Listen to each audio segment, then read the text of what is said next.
अब इस कंपनी को तुम्हारी कोई जरूरत नहीं है। या तो खुद रिजाइन कर दो या हमें तुम्हें निकालना पड़ेगा। आने वाले बच्चे के साथ साथ अवंतिका से भी आपका लगाव कुछ ज्यादा ही बढ़ रहा है।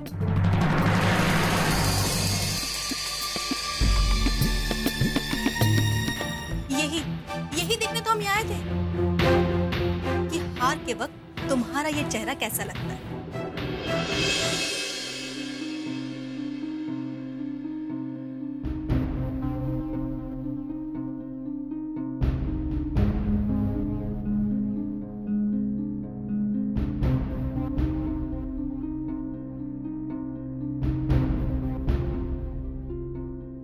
देखो बिटिया, वैसे तो हम जा ही रहे थे, लेकिन अगर हमारे पैसे मिल जाए तो दोबारा कौन यहाँ आना चाहेगा? पंडित जी, आपको आपके पैसे मिल जाएंगे और जल्दी मिल जाएंगे। देखो बिटिया, अगर दोबारा हमें यहाँ आना पड़ा तो दिवाकर जी से मिले बगैर जाएंगे नहीं। अवंतिका, तुम अपनी देखभाल कैसे करोगी? अगर तुम्हें बच्चे की जरा भी फिक्र है तो तुम्हें नौकरी छोड़नी ही पड़ेगी। अवंतिका, सिद्धार्थ, जितना ये बच्चा आपका है ना, उतना ही ये मेरा भी।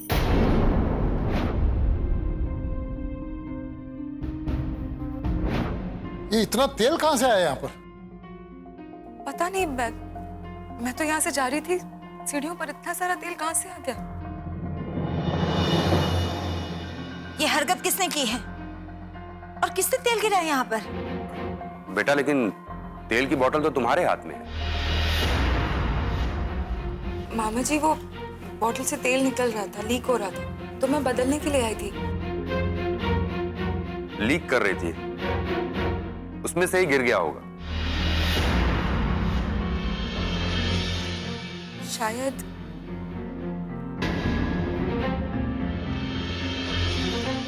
यार, इतना सारा तेल इतनी सी बोतल से कैसे गिर सकता है? लो, कर लो बात। खुद ही टूटी हुई बोतल लेकर घूम रही हो और हमसे पूछ रही हो कि तेल कहाँ से आया।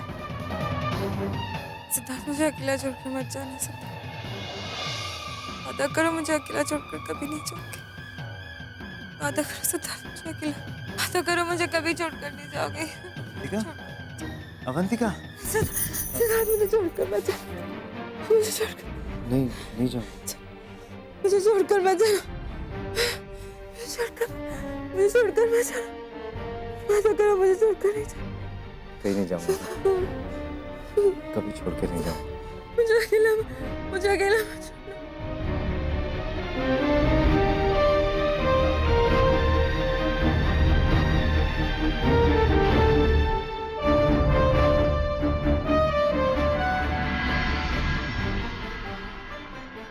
इस वजह से अवंतिका,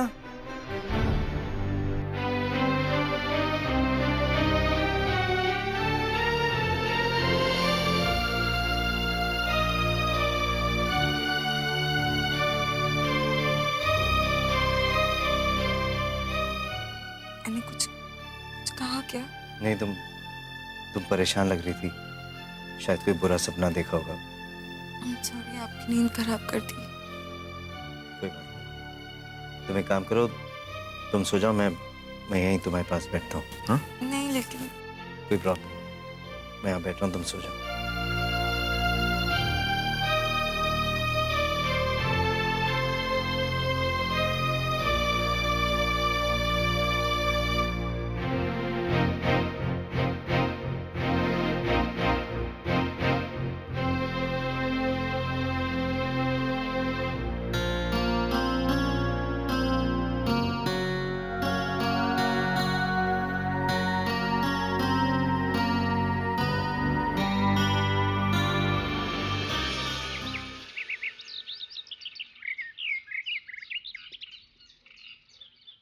मेघा,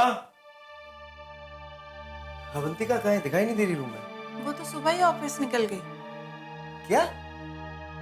और मुझे बताए बिना कैसे जा सकती है वो? वो आप सो रहे थे ना, तो उन्होंने कहा कि आपको डिस्टर्ब करने की जरूरत नहीं है। हद होती है किसी बात की। इस लड़की को तो ना खुद की परवाह है ना बच्चे की। जब देखो ऑफिस की टेंशन, ऐसे लगता है इसके बिना ऑफिस ही नहीं चलेगा। मेघा, ऐसे में बच्चे को कुछ हो जाए तो जिम्मेदारी कौन लेगा, बताओ मुझे। एक बात कहूँ भैया, अब भाभी की चिंता करना छोड़ दीजिए। वो बहुत हिम्मत वाली औरत है, उनको कुछ नहीं होगा। तुम समझने की कोशिश। मेघा, क्यों झूठी तसल्ली दे रही हो सिद्धार्थ जी को? सिद्धार्थ जी, आपको पता है हमारी माँ क्या कहती है? जब एक औरत एक बच्चे को जन्म देती है तो उसका भी पुनर्जन्म होता है, और फिर वो औरत वो नहीं रह जाती है जो पहले थी। इसलिए ये सब बातें बेकार की बातें हैं। लेकिन इस लड़की को कैसे समझाऊं? ये तो कुछ समझने को तैयार ही नहीं है। यही तो समस्या है। पता है, जिस औरत की कोख में बच्चा होता है उसे अपने से ज्यादा उस बच्चे की चिंता होती है, पर अवंतिका को देख के तो ऐसा लगता है कि जैसे उसे अपने अलावा और किसी की चिंता है ही नहीं। ऐसा कुछ नहीं है, भाभी अपने बच्चे का पूरा ख्याल रखती है। मेघा, जब किसी के बारे में जानकारी ना हो ना तो बीच में मत बोला करो। तो अपने किचन पे ध्यान दो। सिद्धार्थ जी, हम आपसे एक बात कहें, आप ये सब टेंशन लेना छोड़ दीजिए। कैसे टेंशन नहीं लूं बिंदिया? मैं तो सोच सोच के डरता हूँ, ऐसे में बच्चे को कुछ हो गया तो क्या बोलूं मैं? नहीं, हमारा मतलब ये है कि आप अपनी सारी चिंताएं हमें दे दीजिए और आप निश्चिंत हो जाइए। अगर आपको ऐतराज ना हो तो अवंतिका का ख्याल हम रखें। हम जानते हैं कि वो अपनी देखभाल अच्छे से नहीं कर पाती, लेकिन हमारा आपसे वादा है कि हम अवंतिका के ख्याल में कोई कमी नहीं आने देंगे। अब आप निश्चिंत होकर अपने काम पे ध्यान दीजिए। थैंक यू सो मच बिंदिया, तुमने ये कहकर मेरे सर से एक बहुत बड़ा बोझ हल्का कर दिया। एक्चुअली आजकल मेरी मीटिंग्स बहुत हो रही हैं, फील्ड ट्रिप्स बहुत ज्यादा हो रही हैं। Thank you so much. इसलिए तो कह रहे हैं सिद्धार्थ जी, अब आप टेंशन फ्री होकर अपने काम पे ध्यान दीजिए, बाकी सब हम पर छोड़ दीजिए। थैंक यू सो मच बिंदिया। मेघा, आप जल्दी से मेरा नाश्ता लगा दो, मुझे बहुत लेट हो रहा है। हाँ? जी। मेघा, सिद्धार्थ जी का नाश्ता हम लगाएंगे।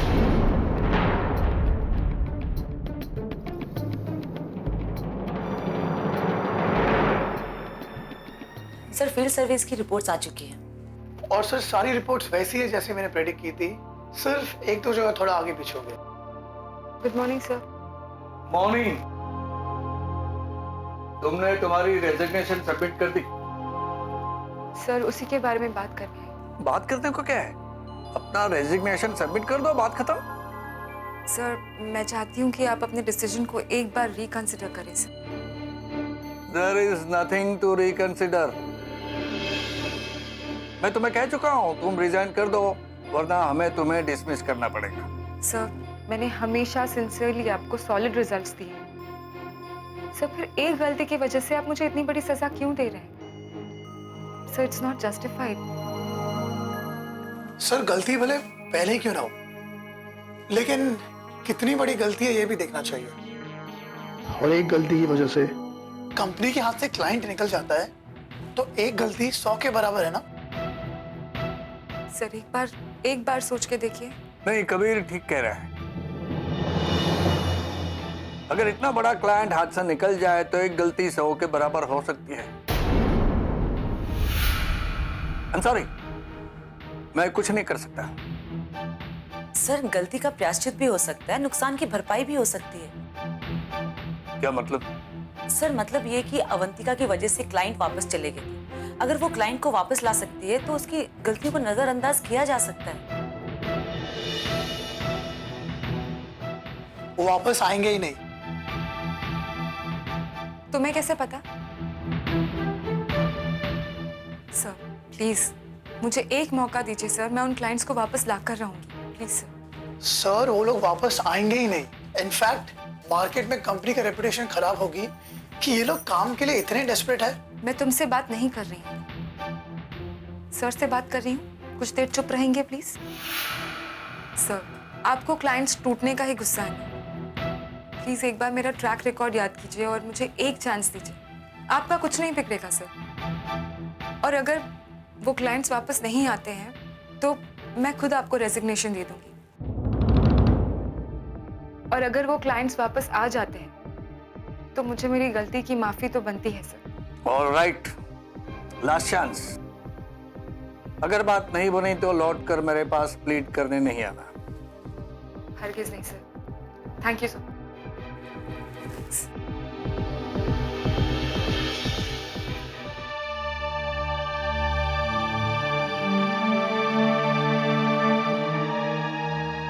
अरे वाह मामी, आप जा रही हैं? चलिए अच्छा ही हुआ। अब कम से कम हमें अपनी मेहनत की कमाई किसी के साथ शेयर नहीं करनी पड़ेगी। बिंदिया, तुमने वो कहावत तो सुनी होगी कि बिल्ली को सपने में भी छिछड़े ही नजर आते हैं। अरे जिस काम के लिए हम इतने महीनों से मेहनत कर रहे हैं, तुम तो बस फल खाने के लिए यहाँ खड़ी हुई हो। तुम्हें क्या लगता है इतनी आसानी से सब कुछ छोड़ के चल देंगे? मामी जी, इतना घमंड मत कीजिए। और वैसे भी हमारे बिना आपकी नैया पार नहीं होनी है। और हमारे बिना तुम्हारी। अब खड़ी क्या हो, मेरी मदद करो। नहीं कर सकते, बहुत थक गए हम। अरे सुबह सुबह कैसे थक गई? कौन सा पहाड़ तोड़कर आई हो? पहाड़ी तोड़ा है मामी जी। सिद्धार्थ जी को नाश्ता दिया, उन्हें अवंतिका के खिलाफ भड़काया, उनके कान भरे, भोली होने की एक्टिंग की। और ये सब करना इतना आसान नहीं है। बिंदिया, बस इतने से काम में थक गई? मामी जी, ज्यादा एक्टिंग मत कीजिए, जैसे आप कुछ समझती नहीं। आप भी जानती हैं कि ये सब करना कितना मुश्किल है और कितना जरूरी भी। क्योंकि जब हमारी मेहरबानी से उस अवंतिका का मिसकैरेज होगा तो किसी को हम पर शक भी नहीं होगा। इसका मतलब सबको ये लगेगा कि अवंतिका ने ये सब कुछ जानबूझकर किया। बिल्कुल। लेकिन बिंदिया, अवंतिका तेरी सारी सच्चाई जानती है। उसने सबको बता दिया तो? इतना आसान नहीं है मामी जी, क्योंकि हमने ऐसा चक्रव्यूह रचा है जिसे वो चाहकर भी नहीं तोड़ पाएगी। वो कितनी भी कोशिश कर ले, लेकिन अपनी बात का विश्वास वो किसी को नहीं दिला पाएगी। और वैसे भी वो एक बार ये कोशिश तो कर चुकी है, अगर दोबारा करेगी तो मुंह के बल गिरेगी और फिर दोबारा कभी उठ नहीं पाएगी। वाह बिंदिया, तू तो एक नंबर की चंट निकली। हाँ मामी, ये सब आप ही की तो मेहरबानी है। रहेगी। आज क्या खबर है पेपर में? झूठ बोलने वाले को भयानक बीमारी होने का डर, इसमें लिखा है, मैं थोड़ा बोल रहा हूँ। अरे मेघा, देखो तो कौन आया है।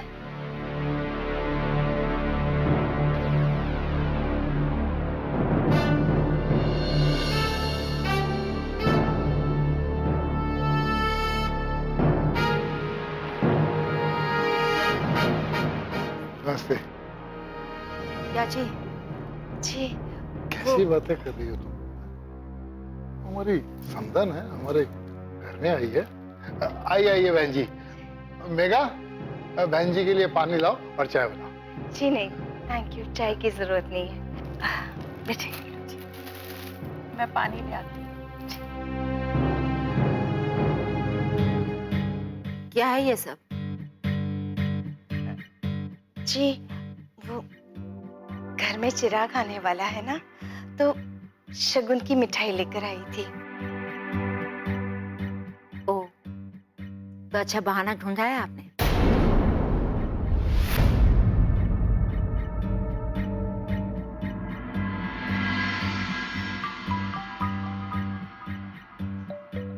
बहाना? हाँ, आप तो यही देखने आई है ना कि हम आपकी बेटी को कैसे रख रहे हैं।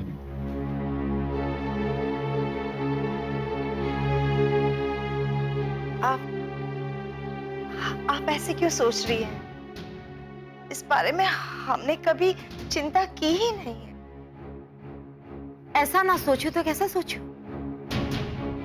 आपकी बेटी ने हमारे परिवार को कोर्ट में घसीटा है।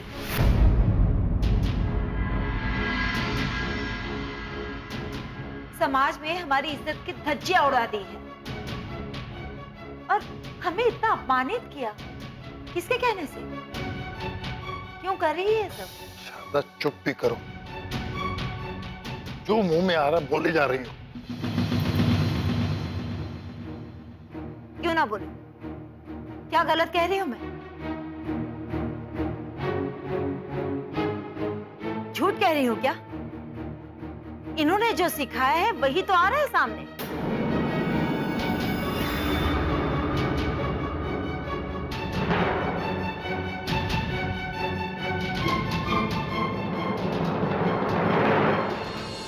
मैं अपने बेटे के आगे हाथ फैलाने से पहले मर जाती, फांसी लगाकर लटक जाती।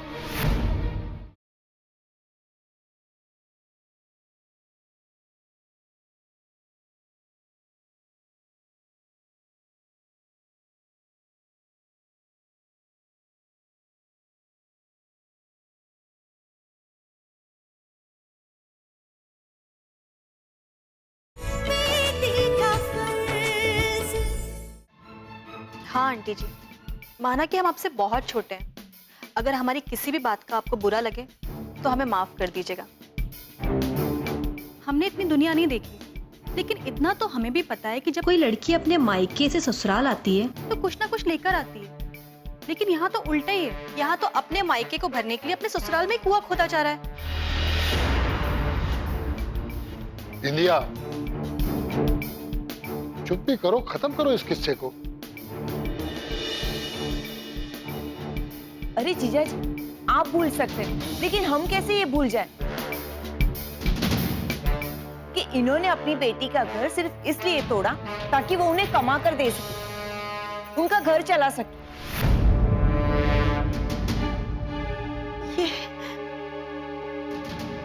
ये आप क्या कह रहे हैं? हमने कभी ऐसे नहीं सोचा। हमने आपसे कभी कुछ नहीं चाहा। हम तो बेटी के घर का पानी तक नहीं पीते।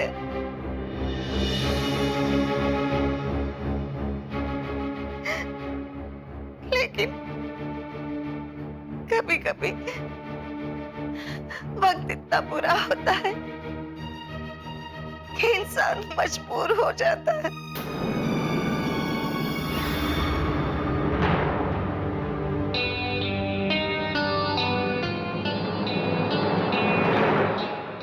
बहन जी, अपने लालच को मजबूरी का नाम ना दें।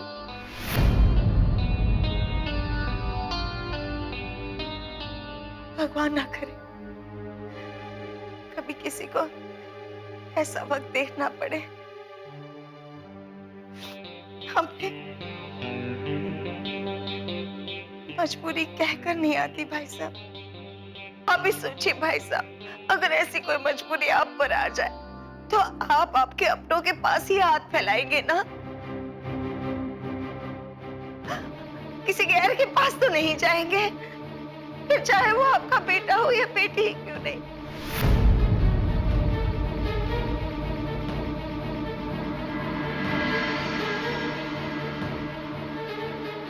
मैं अपने बेटे के आगे हाथ फैलाने से पहले मर जाती, फांसी लगाकर लटक जाती, ट्रेन के आगे कूद जाती।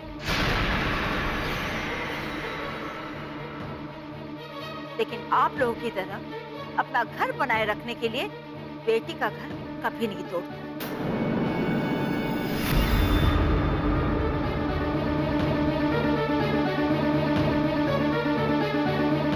माँ,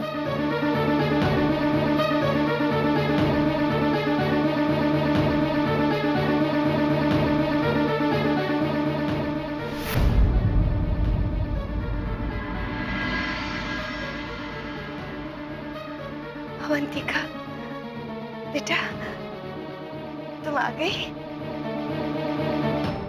मैंने कहा था ना बेटा, मैं आऊंगी शगुन की मिठाई लेकर, तो मैं वही लेकर आई हूँ।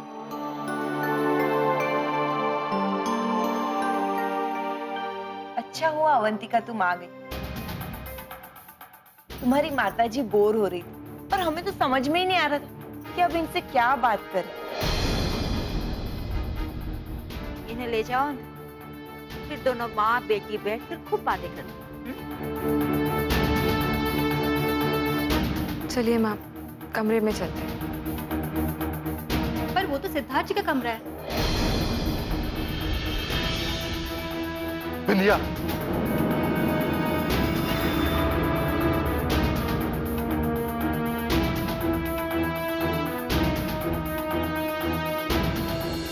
I'm sorry आपको ये सब कुछ सुनना पड़ा। नहीं नहीं बेटा, मुझे किसी ने कुछ नहीं कहा।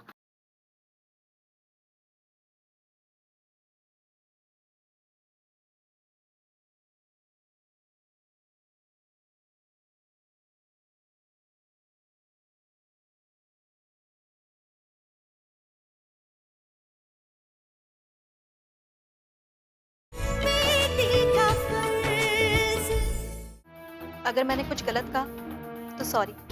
चाहिए? चलिए मैम, कमरे में चलते हैं।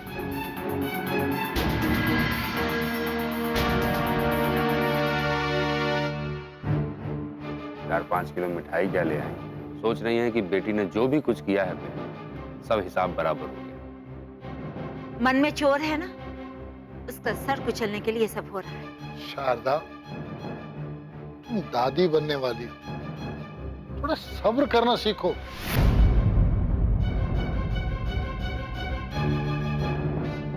इनको बड़ा करो। आप तो रहने दीजिए, आपका बस चले तो ये घर भी लुटा दे और इज्जत।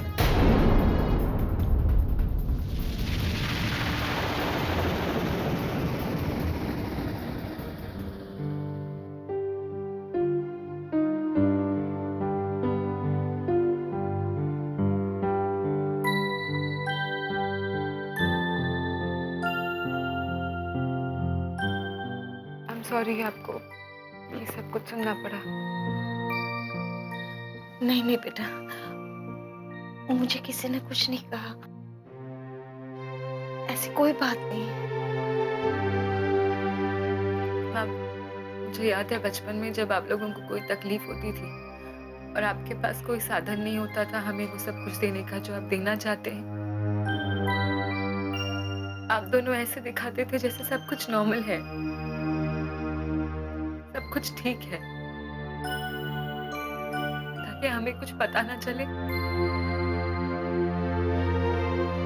लेकिन ना मुझे सब कुछ पता चल जाता था, क्योंकि जो लोग दिल के सच्चे होते हैं ना, उनसे झूठ छुपाया नहीं जाता। घर की तकलीफें आपके और पापा के चेहरे पर दिखी जाती थी, इसलिए तुम कभी कुछ नहीं मांगती थी, है ना? मांगती नहीं थी, इतना सब कुछ तो मांगा है मैंने आपसे। आपका प्यार, आपकी ममता, संस्कार, हौसला, अन्याय से लड़ने की ताकत,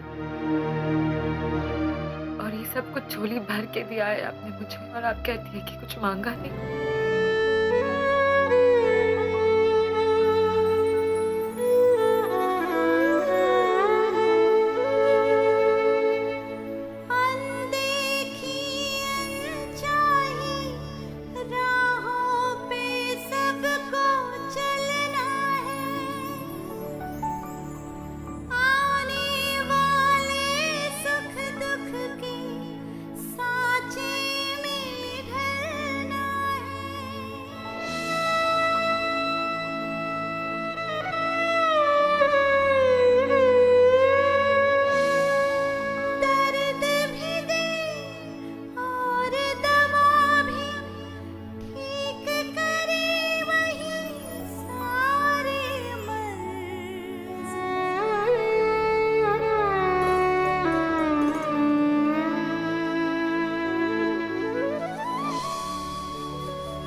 जिस औरत ने मेरे माँ बाप की इतनी बेइज्जती की है, आज वही औरत मुझे माँ बाप की इज्जत का पाठ पढ़ा रही। लो कर लो बात। यही संस्कार दिया ना तुम्हारे माँ बाप ने कि जाओ जाकर ससुराल वालों के मुंह पर कालिक पोत दो। अगर आप लोगों को बिल के बारे में परेशान होना पड़ा तो क्या मेरे लिए ये शर्म की बात नहीं होगी? पर बेटे, बार कुछ नहीं पापा। क्या मैं इतना भी नहीं कर सकती?